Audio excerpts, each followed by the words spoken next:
E olha, personalidades, nomes da história do Piauí, nomes importantes, estão se transformando em personagens de livros e quadrinhos.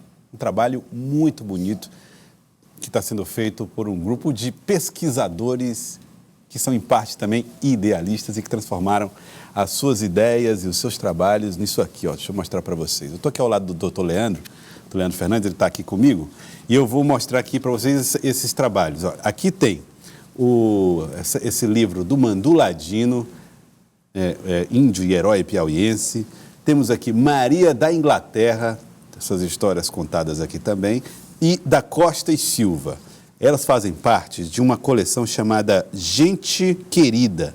Essa coleção está no 3º volume, e o 3º volume é justamente o que trata de Mandu Ladino. Mas eu queria chamar muito a atenção de todos vocês, porque esse trabalho, eu vou botar aqui numa câmera que seja mais detalhada, do Adriano Pernambuco, que é um trabalho extremamente rico de informações e também, olha, de desenho, gente. É maravilhoso. É uma leitura muito fácil, bastante didático, que coloca os heróis piauienses no seu devido lugar. E também é esse trabalho artístico aqui fora do normal. Eu fiquei realmente muito impressionado com a qualidade dessa coleção. Excelente para se conhecer parte da história dos nomes do Piauí. Está aqui essa coleção, que é a coleção Gente Querida, que está no 3º volume. A Mandu Ladino, a história de Mandu Ladino, tem texto de Leandro Fernandes, que está aqui conosco, pesquisador Leandro Fernandes. Boa tarde, seja bem-vindo aqui ao Jornal do Piauí. Boa tarde aos telespectadores, é um enorme prazer estar aqui. O lançamento vai ser hoje, né, do Mandu Ladino? Amanhã, perdão. Amanhã à noite. Amanhã à noite a gente vai lançar, é uma coleção que é coordenada pelo professor Wilson Seraine, né? Uhum. E realmente tem feito a diferença, né, em resgatar, em dar um pouco de visibilidade a esses personagens que às vezes passam batido e as gerações até mais novas não têm nem conhecimento, né? E é uma oportunidade da gente mostrar um pouco da história do Piauí. E é muito legal, esse do Mandu Ladino em especial me chamou muita atenção porque a história acaba transformando, ele é uma figura mítica, né? Rapaz, o Mandu Ladino é tão importante que ele representa para o índio o que Zumbi representa para o negro. Uhum. Daí você vê a importância disso. Por quê? O Mandu é a única evidência na nossa história de resistência organizada do índio contra o colonizador. Uhum. Então, o Mandu, ele conseguiu arregimentar em torno de si tribos que eram inclusive inimigas entre si, contra o colonizador, contra o inimigo comum. Ainda há quem levante questões sobre a existência de Mandu Ladino, doutor Leandro? Hoje eu acho que isso não existe mais, porque inclusive existe o registro de uma comunicação do rei de Portugal parabenizando o alferes que matou o Mandu. Uhum. Chamava José Pérez. Ele mandou um comunicado, e isso está nos registros lá na Torre do Tombo, lá em Portugal, parabenizando o alferes que realmente matou o Mandu Ladino. A gente encontra nos livros sobre a história do Piauí evidências sobre a revolta de Mandu Ladino, mas é uma coisa muito vaga, você encontra muito pouca coisa. Mas realmente foi uma coisa que movimentou muito a província na época, porque houve muitas mortes, invadiram cidades. A cidade de Parnaíba foi invadida por Mandu Ladino. Uhum. Já há certezas de onde ele teria nascido, exatamente aqui no local? O que a gente acredita, né, é que ele tenha nascido ali nos arredores de Campo Maior. Por quê? Porque ele foi vaqueiro do coronel Bernardo de Carvalho, que era o proprietário da fazenda Bitorocara, que era uma fazenda próxima de onde foi fundado o arraial de Santo Antônio do Surubim, que hoje é Campo Maior. Esse Bernardo de Carvalho é outro personagem que merece resgate. Por quê? Ele foi responsável pela fundação de Campo Maior, de São Miguel do Tapuio, de São Bernardo no Maranhão.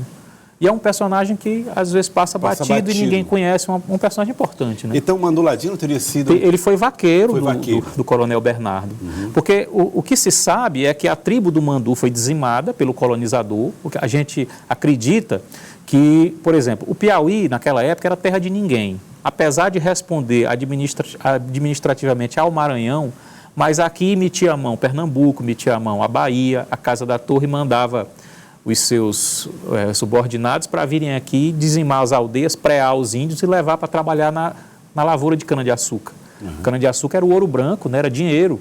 Então, eles vinham aqui, metiam a mão, não tinha administração decente, assim, não tinha, era terra de ninguém, né? Uhum. Então, muito provavelmente, a aldeia dele foi dizimada por essas pessoas. Tá, e uma vez dizimada a aldeia de Manduladino, ele, claro, permanece e contra a vontade dele se torna vaqueiro? Seria Não, ele, na verdade, ele era muito jovem na época, ele devia ter o quê? 8 para 10 anos e só escaparam desse massacre, ele e a irmã.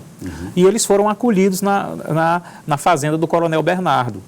E de lá ele cresceu lá e um belo dia passou um padre, que era o padre Lucé.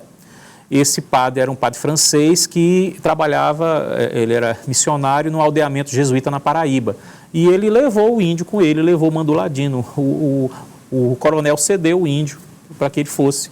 Então, o que se sabe da história é que lá, depois que o padre faleceu, que trocou a administração do aldeamento jesuíta, que ficou meio que... O padre que substituiu o padre Lucé, que era Frei Martinho de Nantes, era mais rígido e parece que teve uma confusão com o Mandu, ele tocou fogo lá no aldeamento e resolveu fugir em busca da irmã. Aqui ele teria sido preso de novo por preadores de índio, conseguiu fugir, foi bater lá na fazenda Bitoroccara.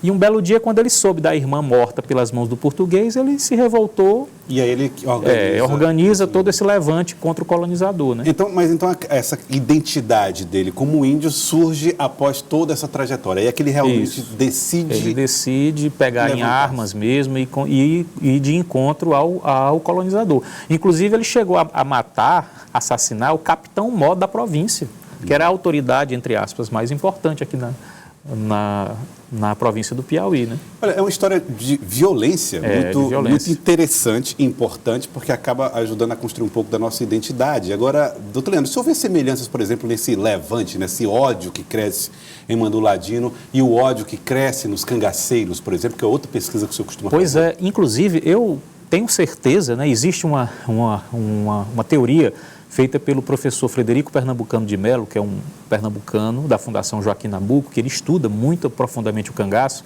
e que, na minha opinião, o Manduladino é um precursor de Lampião. Se você pegar a figura do cangaceiro, ele é um híbrido entre o índio e o vaqueiro. Por quê? Porque o índio, ele, quando vai para a guerra, ele se pinta, se ornamenta, ele não se esconde, entendeu? A figura do cangaceiro, todo enfeitado, chapéu grande, cheio de estrela, lenço vermelho, anel em todos os dedos, ele não quer se esconder, pelo contrário, ele quer se impor perante os interlocutores. E dessa paramentação do cangaceiro, desse disparamento do cangaceiro, o chapéu de couro do vaqueiro, as luvas, as perneiras. Então você vê que há uma mistura entre o índio, a tradição do índio, a guerra de guerrilhas que o índio fazia. Então Lampião, na verdade, é um herdeiro disso. Lampião é um herdeiro disso. No fundo, a teoria do professor Frederico chama-se teoria do irredentismo. É como se fosse um derradeiro esforço do nativo contra o colonizador. Por isso que ele vai se empurrando mais e mais para o sertão, para aquela região inóspita da Caatinga, porque a Caatinga é um aliado contra os perseguidores. Entrevistando aqui a neta do Lampião uma vez, ela falou assim, eu perguntei para ela, você acha que seu avô era herói ou era bandido? Ela disse, olha, eu não quero que meu avô seja herói nem bandido, eu quero que conte a verdade sobre ele. Para os pesquisadores, ele é um herói ou ele é um bandido? Olha, é preciso se distanciar a ponto de responder uma pergunta como essa? Essa pergunta é uma pergunta difícil, porque assim, acho que até o Caetano Veloso que fala isso, todo mundo de perto não é normal, né? Então, não existe esse negócio do indivíduo ser só bom ou ser só mal. Na vida do indivíduo, no viver tudo cabe, já dizia o Guimarães Rosa. Então, se você analisar de perto a figura do cangaceiro ou a figura de Manduladino, que pela ótica oficial é um fora da lei, é um bandido, é um... Que merece até os parabéns. Entendeu? Mas se você olhar pela ótica do nativo, talvez ele tivesse com a razão em combater o colonizador que veio aqui dizimar as aldeias, roubar suas terras. Agora, Lampião, quando você observa a biografia de Lampião, os motivos que o fizeram entrar para o cangaço são até justificáveis. Agora, a partir de determinado momento na biografia dele, parece que ele cria gosto por aquilo, ele vira uma espécie de coronel itinerante, um Al Capone, digamos assim. O meio... Ele começa a criar gosto por aquilo, ele comete excessos, assassinatos injustificáveis, não que tenha assassinatos justificáveis, mas ele comete crimes bárbaros. Então, se você for ver assim, isso tem muito a ver com a nossa cultura, com a nossa colonização. Durante 400 anos, a cultura foi o Código Penal era surra, bala e punhal. Então, por isso que existe essa coisa desse sentimento ambíguo de admiração e de repulsa com a figura do cangaceiro. Por quê? Porque ainda hoje você admira o valentão acabador de feira, Por quê? Porque durante esses 400 anos você valorizava aquele que era mais valente, aquele que manejava melhor as armas de fogo, a arma branca. Por isso que a figura do cangaceiro tem uma certa admiração, porque é uma identificação. Não, então você está falando que nós temos dificuldade de romper esse modelo. Tem, talvez isso esteja rompendo, porque não há mais necessidade disso, mas existe esse recall, essa coisa antiga, entendeu? De você olhar para a figura do cangaceiro, poxa vida, mas você admira um bandido, um fora da lei? Né? Que admiração, existe, o professor Frederico explica isso muito bem, da mesma maneira que você pega a revolta da Balaiada, o Raimundo Cara Preta, que é um herói da Balaiada piauiense, é de Campo Maior, entendeu? Por exemplo, os que lutaram contra, tudo isso são ecos disso, é a mesma forma. O pessoal da Batalha do Genipapo, que lutou contra o exército português. O próprio Levante de Conselheiro. Claro, né? Antônio Conselheiro, aquilo, né? Aliás, como o nordestino foi massacrado. Então, colocar assim, de maneira simplista, como herói e bandido, não dá não. Do mesmo jeito que você pegar um herói que está no panteão dos heróis nacionais, lá em Brasília, por exemplo, um Duque de Caxias. O Duque de Caxias é um herói nacional, cometeu excessos durante a repressão da Balaiada, contra a Revolução Farroupilha, no Rio Grande do Sul, houve excesso. O próprio Exército Brasileiro, quando atacou Canudos. Então, não existe essa coisa simplista de você colocar como herói ou não. E bandido, né? Isso é uma coisa meio difícil de você... E a gente deve trazer isso para o dia a dia. Será que nós estamos fazendo isso hoje? Tentando rotular pessoas de um jeito meio injusto? Que é injusto, né? Você dizer que a pessoa é bandida ou não, assim... olhando muito de novo. Hoje eu acho que essa violência de hoje, eu acho que não tem muito a ver com a coisa do cangaço, acho que não tem, eu acho que é uma coisa completamente diferente. Eu acho que talvez ainda tenha esse eco, como eu te falei, a nossa colonização foi pontuada pela violência, a violência, você vê, eu me lembro, eu menino, você via criança de 8, 10 anos tirando couro de bode.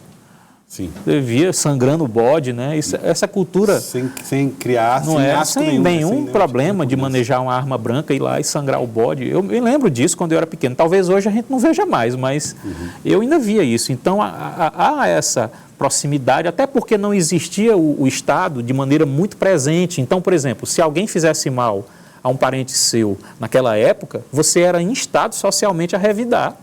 Se você não fizesse isso, você estava ali cuidado socialmente.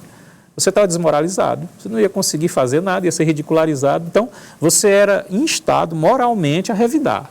Era isso. Era olho por olho, dente por dente. Mas isso era uma cultura da época. Hoje não, hoje a gente sabe que a gente evolui de várias maneiras, né? Então, hoje a gente sabe que a violência gera violência e que você não vai rebater violência com violência.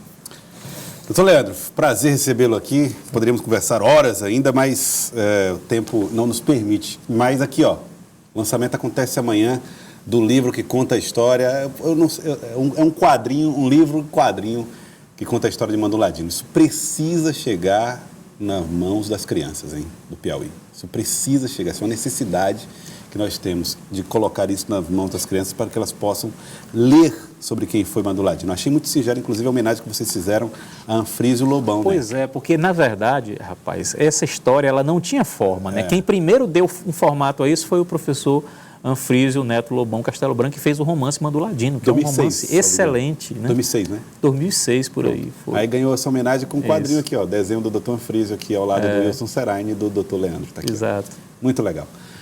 Doutor Leandro, muito obrigado pela participação aqui conosco. Obrigado por ter vindo, foi um prazer recebê-lo aqui.